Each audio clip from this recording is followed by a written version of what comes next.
Good morning. Today's Saturday morning, early. I wrote a flash fiction story yesterday called A Leaf. It was kind of off the cuff, impromptu writing about the span of time and how the importance changes. So a dinosaur can't quite reach the leaf and he wanders away, but he leaves muddy footprints on a lake that become fossilized. And 150 years later, the paleontologist discovers the footprints, but also the leaf fossil in one of the prints. And the paleontologist realizes it's the same leaf that that dinosaur saw. I toiled over these 7 or 8 sentences. This is a micro story. It's only probably 8 or 9 sentences long, and probably not even as long as one of Aesop's fables. But the process of writing flash fiction starts with some spark of inspiration or an idea, and it doesn't matter whether it makes any sense or not. It's just something that happens like a glitter, sparkle, and rush to write it down and see where it's going, where is it going to fall, and what is it going to end up like. It seems to take shape as I write it and go along, so it's not an entirely random sentence by sentence construction. But the ending of these things, if you see something, it gets your curiosity and then you walk toward it as a process, you expect to see some sort of result, something pleasing or disappointing or something as an emotion. And with flash fiction writing, it should be subtle, it should be unfolded in your mind when you finally hit that last word instead of just like hitting a nail on the head. Abruptness, they call it on the nose writing in the screenwriting.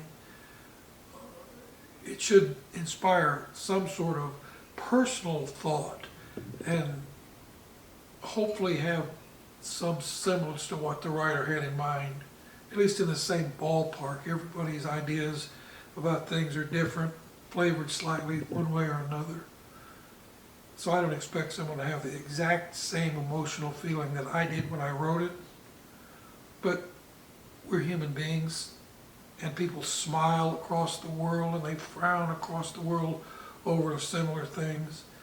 So when I wrote A Leaf, my idea was the poignancy of time, how so long ago an extinct creature could have interest in a leaf, and then millions of years later, just the impression of that leaf could have the same effect on a man now.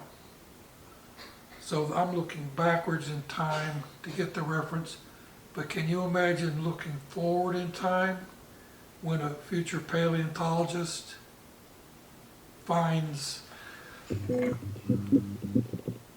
my coffee cup?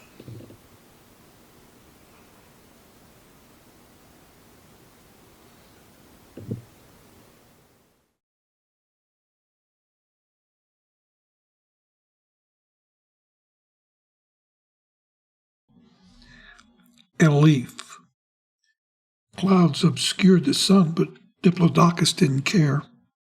The only thing that mattered was that last leaf hanging tenuously on a branch barely out of reach of its long neck, because 15 tons of dinosaur flesh needs all the energy it can scavenge. Even though Diplodocus could not think about it much, it decided that this leaf was way too much trouble, and it lumbered away, leaving its huge round footprints embedded in the soft mud beside the lake. Later that day, the leaf fell off the tree and into one of those deep footprints.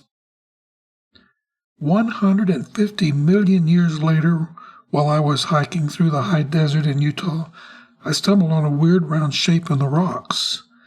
Ahead of me was another one, and even more of them trailed off down the slope. Of course, any trained paleontologist like me always carries his tools, so I carefully brushed away the dust filling this obvious dinosaur footprint. It was Diplodocus again. But what's this? A leaf fossil. Such a delicious thing, the Diplodocus. And now I see it.